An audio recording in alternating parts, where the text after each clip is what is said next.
جگری هفسروکاتیا ریوبریا خسر کاروبارن دروه درباره لو تفگرن چکدارن شامل در دورا هر دو تاخن کردی شیخ مسعود و اشرفی الحلبه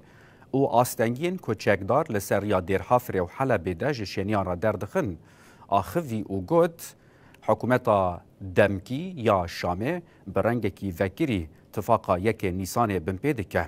اگر بتندی نزی هرمین ما ببن یعنی قال حلبه و باکو رجلات سوریه ببن و روشا سوریه بگشتی وارا گوهرتن راستی و درباره دا همه بیش لگل را دارن دستلات دمکی الحلبه و الشامه یعنی روزانه تکیلی چه دبنج بوی و پرسگیری و چاره سر کرنه وینا نه اب پرسگیری که وسا ایل کو لدردور شیخ مسعود اشرفی رو ددن دیار دبکی دستلات دمکی به همو شوازن اتفاق یکی نیسان بن پیدک بو اتفاقی وقت کو ناراضی جاردی دخوازه هلوستن خوا نزیبون خوا بگور لهم بری اتفاقی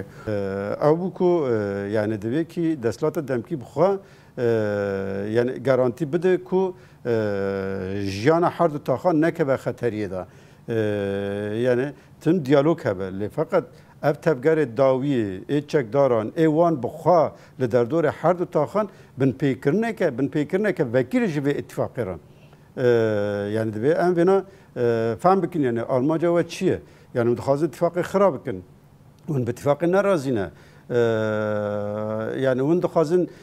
بويرن ديتر تكرار بكن وكا كوال بر آبي وكا لسويدا فلان ببن يعني نيتا و او ون چه خازن بكن دوی چارچوبه دانستاندن و یک سر به شامی را چه بونه یعنی بریا تلفونی به هفدیتنگ به هنه دانستاندن هنج بو پرسگری کنا و هولدان چه بونه بکو ورن چاره سر کرن احمد بیجن کی اتفاقا یکی نیسانه و گلک گابن کواتن آبتن و که هزا میلش گریج برای هاتک شاندن و که اشته گرتیب هب هاتن گوهارتن اونا همو ما گفت گابن کوش بو باوری چه ببه کو ام بکن بن به پیمانه پیشوا ببن بو کو ام بو هرمین دیترجی سر بشغلن بخبتن اللي فقط جاردی یعنی با کریارن کو چه دبن و هولدان کو چه دبن همو به باوری کورد کن اوا وکه بیج فرصت اتفاق کورد بکه پیشوا ببه ضعیف دک لواز دک اوا جو هر کسی ضراره دوی کی دستلات دمکی به مسئله بزانه بکی یعنی کریارن وسا بهجار لهمبری عفرین حلب یا باکو رجلات سوریه کریارن وسا پیش بکه و بزان به کراوش سوریه و تماما 180 درجه بگوار